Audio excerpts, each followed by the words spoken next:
As you all know, I've been in search of the perfect air fryer for quite some time now, and this is the one I got last year at Costco's Black Friday sale, the Gourmia, and that replaced the Gourmias I had before that. But I just wasn't really happy with the way it cooked, so they just had another Black Friday sale, and they had a air fryer on sale. And my wife told me don't try to pronounce the name in hillbilly, so I'm just going to write it across the bottom of the screen, and you can see it's a nice, it's got a door on it, this one, and it's not too much larger than the Gourmia one was, and this one's a 13-quart one.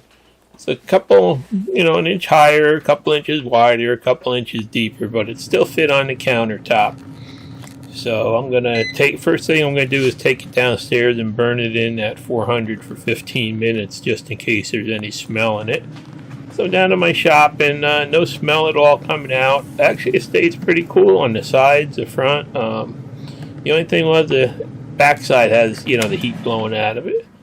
But it runs nice. It's fairly quiet, and I can't wait to try it out here.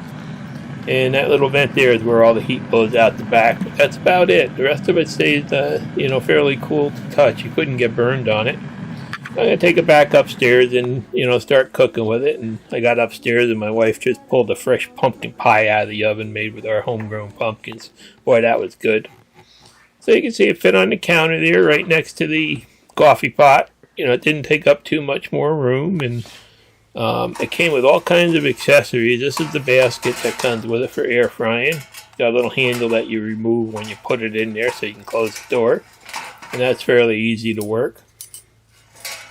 And then it comes with a, this is the part that really impressed me, a little basket that goes round and round that you're supposed to be able to cook French fries in. And, that goes right in the rotisserie there. And then there's a rotisserie rod, and these are for holding the chickens on it. And then there's a little stand to hold up the rotisserie or the basket when you fill it. And there's also a shish kebab set that goes with it that you can put on the rotisserie. And that all goes together nice, and everything seems to be well made and no sharp edges or anything like that. So the quality looks fairly good on this. And there's a little handle there for picking that up and getting it in and out of the thing. And there's a drip tray that goes in the bottom, and then 2 trays that you can use. So you can do multi trays with this one. And it came with an instruction book and the recipe book, and the instruction book is basically worthless. So, first thing you have to do is this drip pan has to drop in the bottom. That always has to be in place where you're going to use it. And I'm just getting ready to fire this up the first time, so I'm doing a practice run at trying to get this basket in here. And, I figure I might as well do this before I try to handle it hot. And you can see you just have to put the left side kind of fits in a little drive square that's there, and then the other side just goes in place and drops in place. So I'm going to cook like 8 different things in this just to show you how good it does. And first thing I'm starting with are some russet potatoes. I'm going to make a batch of French fries with them. So I'm just rough cutting them up to about 1/4 to 3/8 inch. And then I like to soak them in water to get the starch out a couple of times. Give them 15-20 minutes with a couple soaks, and that makes them takes most of the starch out. And after they've soaked for a while, I'm just going to take and put them in a nice clean cotton dishcloth to dry them there. I'm going to rinse them and drain them a couple times there. And then make sure that I get them all dried off good. That's the best way to get good French fries, is to get all the starch off them you can. And then just put them in a bowl there. And all I do when I'm doing fries is I just take some olive oil and sprinkle it on top of them. And just mix that in good. Just kind of helps give them a little bit of a brown. And then I use crazy salt that I put in that grinder there. And I put some of the crazy salt on them. That gives them a little bit of a flavor. And it helps them out a little bit, I think, brown up too. So now they're all ready to go in the basket. This is my first time trying this thing out, so stick with me, and The basket's really easy to load. Just, oops, if you get them in the top. But you just have to pour them in there. It's got that nice little stand there that really makes it easy. And then the other side just kind of drops on, clicks on, and then you put it on, you twist it. And time for a pickle break while I'm doing this. These are the pickles we made last summer. Still got some in the fridge. I got a slice one up here to go with dinner that I'm making, actually. And boy, they are good to have like a fresh pickle out of the refrigerator in the middle of the fall. So I got the pickle ready to go. I'm going to put that on the burgers we're cooking, actually. And time to pull this thing away from the wall. You have to pull it out from the wall because the heat comes out the back of it.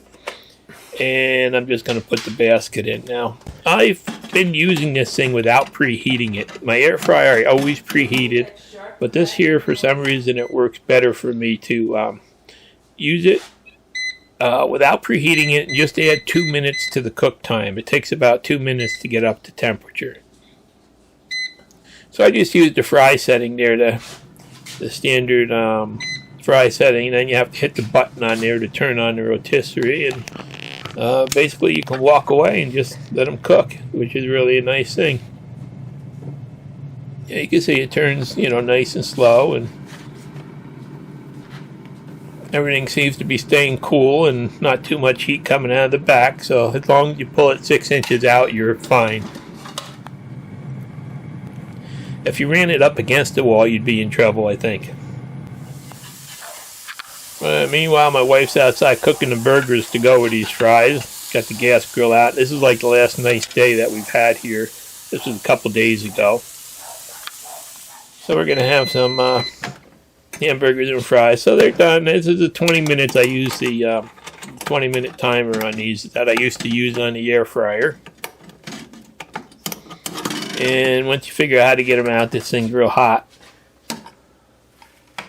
They, they look pretty good. They're not really super brown and crispy. I could have run them a little more if I wanted them that way, but I like them to just have like a light crisp and not be dry on the inside. If you cook them too long, get them too crispy on the outside, sometimes they come out all dried out on the inside. So first time getting this basket apart was a little bit tough. You got to twist it, unlock it. Then there's 2 clips that hold it in place, and took a couple times using it till they wore in. And I tell you what, that was really super easy fries. And like I said, they did come out with a nice light crisp on the outside, and they were moist on the inside, so I'm happy with that. And there we are. We got a nice sirloin burger and fresh pickle and fries for dinner that night.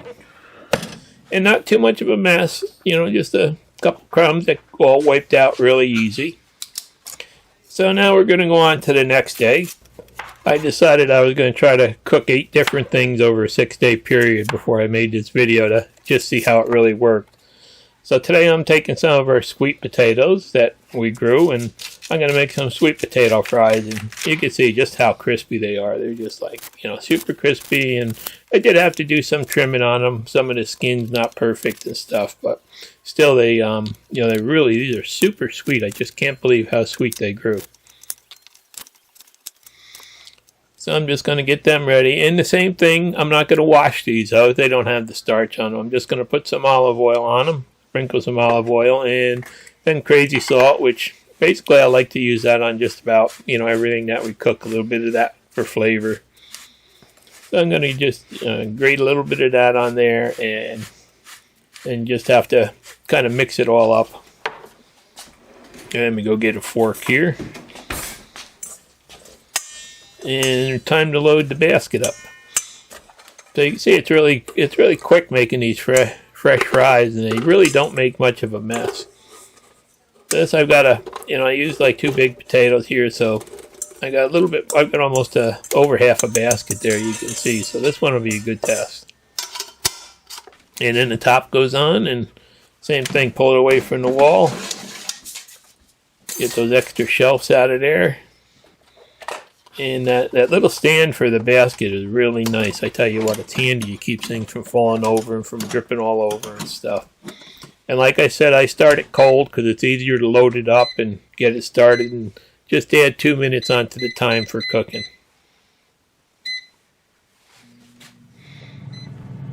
And it's really super simple to use. I don't use any of the presets. I just put the times in that I used to use with my other air fryer.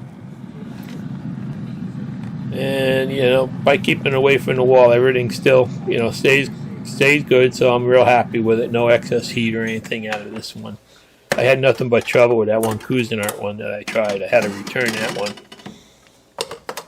So I did these for 20 minutes, and at the time I used to do them in my other air fryer, but I opened it up and I took it out, looked at them. They just weren't quite done yet. Maybe in the basket they would have cooked a little bit quicker, but they just weren't crispy enough yet. They kind of looked like it, but they were still soggy, so I decided to just take and load them back in the basket, put it back in for another couple minutes just to get them to come out right. So the sweet potatoes, I know take like 3 extra minutes in here over the other air fryer, but still it's it's really easy to make them when you're using this basket. No shaking and turning and stirring, so everything pretty much comes out evenly cooked on its own. And there you can see a couple more minutes and they're done. And I'm getting a little better with this after using it a couple times. And then just have to turn that top and then pop it off. And you can see it's getting a little looser after using it too, so that works good now. And it's real easy to clean the basket and everything. And these are just the way I like them. A little bit of a crunch on the outside and super soft and sweet on the inside. And there we have it. We got a ham, sweet potato fries, and some broccoli, and still have some of that pie left over for dessert. And again, not much of a mess to clean up. Just take and rinse that off. Now it's time to hit the freezer for stuff that we normally air fry. And these are some fish sticks. These are those big Trident fish sticks that we get at Costco, and we love them. You know, we like to make sandwiches out of them. They do a really good job. And the other air fryer was kind of a pain to do them in because the basket was so deep. It's kind of hard to get in there and turn them without breaking them. But this one with the trays is a whole different animal. It really does work good. So I threw a couple fish sticks in there, and that's what we're having tonight for dinner. And let's just start it up. I normally do them at 12, and I add 2 minutes for the preheat on this one. And I'm going to just flip them over to halfway point at 6 minutes, and let's give them the last 6 minutes to cook. And another perfect cook. It came out nice and crispy on the outside and cooked on the inside and everything. So, you know, this thing really, it's starting to add up to be the perfect air fryer for our needs. The other one, like I said, was definitely small, and it didn't really cook that even. You had to do a lot of shaking and, stirring to get things to come out cooked fairly even. And this one's very easy to clean up. It's a lot easier than a basket, it turns out. So there it is, fish stick sandwich with some tartar sauce and lettuce and a couple chips and some more of our pickle. That's another dinner. And then I decided to drag out these Bagel Bites I found at the bottom of the freezer. They've been there for ages, and they're kind of, they're a little bit freezer burned looking at them. And I'm going to try cooking them anyway, just see how they come out. Going to make it just a snack out of them, so, we'll see. I'm just going to scrape the ice off the top of them. A lot of ice in them. They don't really seal that stuff good, things like this when you buy them. So then I'm just going to throw them in there, and that glass does get dirty, but it's easy to wipe off. We found that if you put a drop of Dawn on a paper towel and wipe it, it removes all the grease easy. So I just put them in there, and they cooked alright. I think the freezer burn kind of hurt them a little bit, but you can see how it's hotter in some spots than the others in the air fryer. So it definitely does have some, hot spots and cooler spots. You can see just like the other one. So you should move things around halfway too, I found out. And then this is one of our favorites. This is the eggplant that we do freeze up in the summer. My wife breads it, fries it, freezes it, and we take it out of the freezer. And we've been doing this for years. We like to brown it up in the air fryer, and it tastes just like fresh when you get done. And we had to do 2 batches in the other air fryer. It was a pain because you couldn't fit the whole bag in when you opened it up. And it took a long time, and by the time you ate dinner, half was warm and half was cold. So this one has the 2 trays that I'm going to try for the first time here. A couple on one and a couple on the other tray. Just put it in, and again, I don't use the presets. It's easy enough. You got a plus and minus on the temperature and plus and minus on the time, and I add 2 minutes, and halfway through I'll open it up and turn things. So what I'm going to do is I'm going to actually swap trays too now. I figured that might help it cook more even. I don't know if it cooks any different on the top or the bottom, but so it's starting to get a nice, starting to get nice and cooked and nice brown on it. So it looks like it's cooking good in here. And there's the other tray. And this stuff is so good. I mean, this is the Rosa Bianca eggplants that we grow, and they are just really fantastic flavored. So I'll let that finish off the last 4 minutes, and you see the window did get some stuff on it, but like I said, it wipes off easy. And then it's time to get them out and serve them, and they came out nice and crispy, and crispy on the outside, and they're still nice and soft on the inside. You really did a perfect job on them. So far, this thing's really adding up to be a really good buy. And we only paid like $79 for it on the Black Friday sale, so figured I'd give it a try, and looks like it was a good choice. Let me get those eggplants in. Now you can see how we use those eggplants that we freeze. We spend days breading, frying them, and freezing them. But we like them. We eat them all winter, and there they are. They came out nice and browned and crispy, and there we are, eggplant with some pasta primavera made with our fresh dehydrated tomatoes from the garden. You can see there. That's another thing that we use from the garden. And then I found this thing of mozzarella sticks in the freezer, and we like roasted red pepper spread on them. So here we go. We're going to try everything I can find on this thing, see how it comes out. I'm just going to throw a couple of them in here on the tray. And I really do like these trays over the basket, I have to tell you. The more I use it, the more I like them. The only thing is, you have to have a hot plate to grab them, but still, it's so much easier to handle, and they're lightweight. And again, halfway through, just take and turn everything. But you can see just how light and easy it is to get in there. Trying to reach down the basket and turn stuff is really a pain sometimes. And just let them finish up there. And these things always blow open. If you don't cook them enough, if you cook them so they don't blow open, they're cold on the inside. But you have to wait and get them just so that they just start to leak out a little bit. And then they're the best. They're nice and gooey on the inside, and they're crispy on the outside. So they look like they came out perfect too. So you can see they got a nice crisp on the outside and a little bit gooey, and we had them with the leftover pasta primavera that was left from the night before. So that was another good meal made in the air fryer. And now the next night I decided I'm going to do a pork loin. We buy the big pork loins at Costco all the time, and then we cut them up and throw them in the freezer, and we do roasts out of them. A lot of times we do them on the grill, but I'm going to try this. So I just thawed one out there, and I'm going to put it on the rotisserie. And I got a big skewer that I had that's got a nice point on it to poke a hole down the middle first. And now it's time now. I'm going to use these little chicken holders to hold it. And they're a little fiddly to get them on there and get them working right, but they're able to poke right down through the middle of that thing. And you can see that stand does make a difference. And then get the other one.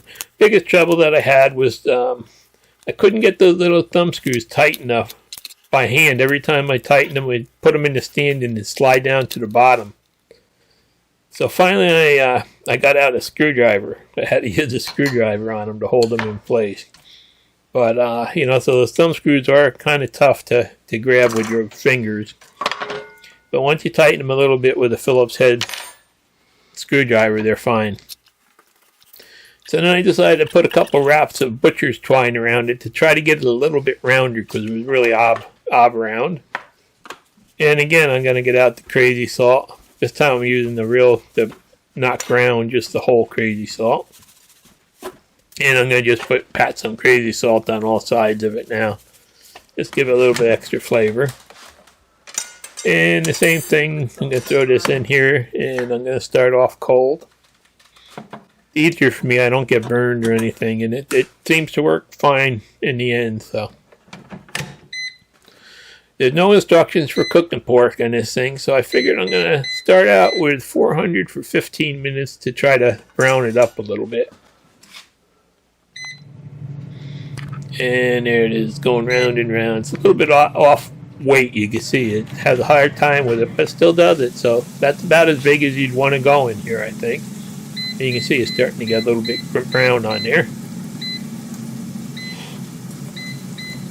And then I turned, at the 15-minute mark, I turned it down to 360. I figured I'd try that and let it run for another half an hour. And it's looking pretty good. I checked it, and the temperature was actually still a little bit low. The outside was done, but the inside was still had some spots in the fat section that were down around 110. So I want to get it up to about at least 140 before I let it rest. So I checked it a couple spots there, and then I just put it back on and I gave it another 10 minutes. And then I went back and checked it again. And 10 minutes was actually a little bit too long. I should have done maybe 5 minutes, but it's all learning experience. And, it's my first time. So it's actually a little bit overcooked. Plus, I made the mistake of just leaving it on the rotisserie to rest for another 5 minutes. I should have pulled it out, pulled it off, because the heat of the oven, I think, cooked it a little bit more. Looks good. I'm just going to let it sit. But I'm just going to leave it there to rest and then take it out. And it was definitely a little bit overcooked. But it really smells good. I can't believe how good the whole kitchen smells. And then back to getting this thing apart. And I did have to use a screwdriver. Those little screws should actually be like thumb screws instead of round head screws, because they're really hard to grab onto. But so make sure you have a screwdriver that's fairly clean in the kitchen when you use these. And then you got to pry the little things out, and they get caught a little bit on the end there. There's the spot where it locks into the rotisserie, and they're really hot. But basically, you can see it really came out looking good and smelling good and everything. Just beautiful. But one thing I will say is when you do them on the grill, they come out with a nice smoky flavor where you don't get any of that here. I'm going to take those strings off that I put on there and go back and just cut a couple slices for dinner. And there it is, chicken. It's pretty much well done. So, it's got great flavor, tastes good and everything, and it's still juicy actually, but a little bit overdone. And my wife made some Bavarian cabbage to go with dinner. So we're having is the pork, the Bavarian cabbage, and we're having our roasted sweet potatoes. They were oven roasted this time. And some fresh made applesauce from the apples we got the other day. So now we're going to try the basket, one last thing, and you can see this basket's a little bit bigger than the 6-quart one. Not really that much. It's about the size of the old 6-quart one, maybe just a little bit bigger than it, but I figured I'd try to show the basket being used in here too. So I put a shelf in there to set it on. I don't know if you should or you shouldn't. There aren't any good instructions, but grab the bag of French fries that we've had down in the freezer for a while. And we don't use them that often. We like to do fresh potatoes, but I figure for this video, a lot of people, you know, that's all they use. So I'm just going to do a batch here. These are good if you got the grandkids. They'll eat them over fresh ones, you know. So I'll put some in the basket there. I set it on the shelf, as you can see. I don't know if you need the shelf or not. And then I hit the French fry button. And I just brought it up to 20 minutes. And about part of the way through, I'm going to just take and shake them a little bit. And one thing I found with the bottom open on that basket, it does shake on the glass there. You can see some little piece of French fries. And then I decided to just check them one more time because I can't really see what's going on in there. And the handle's really easy to use. You know, I kind of like it. The thing is really lightweight. It's not like the basket in the other one. And then they're done. So let's take them out and look. And that was the 20 minutes. And actually, they came out good. They've got a nice light crisp on the outside, but they're not dry on the inside. I know with the other air fryer, sometimes they come out really dry on the inside. And these came out just about perfect. Now that's the dinner that I regret eating, or lunch actually. I had French fries and half a beef stick, and oh my God, I'm still suffering from that now. But I just wanted to show you that, you know, try to cook a bunch of things that we had laying around and that we normally would cook in the air fryer, and it seemed to work good for everything. Biggest thing with this air fryer is you have to store all these items, and luckily they fit right in the basket, and you just need a little spot in the cabinet to put them in. But, you know, that's one thing with this one. You've got a whole bunch of extra loose parts. So I just figured I'd you know, use it for like almost a week and try cooking everything I could possibly think you could cook in an air fryer. I mean, there's other things, but just kind of give people an idea of how good this worked out. And I actually really am happy with it. I'm happy with the results. I'm happy with all the attachments that come with it. It's not a perfectly even cooker, but it does do the job right. And some things you might have to move around a little bit, but for the most part, it's really I'm really happy with this one. And we'll say, after all this air fried food, I definitely am ready for a good pot of soup or a good pot of chili or stew or something like that, just to give my stomach a rest. And I'm not sure how long that sale goes on Costco, but for $79, I think it's a bargain. Thanks for watching. Please subscribe.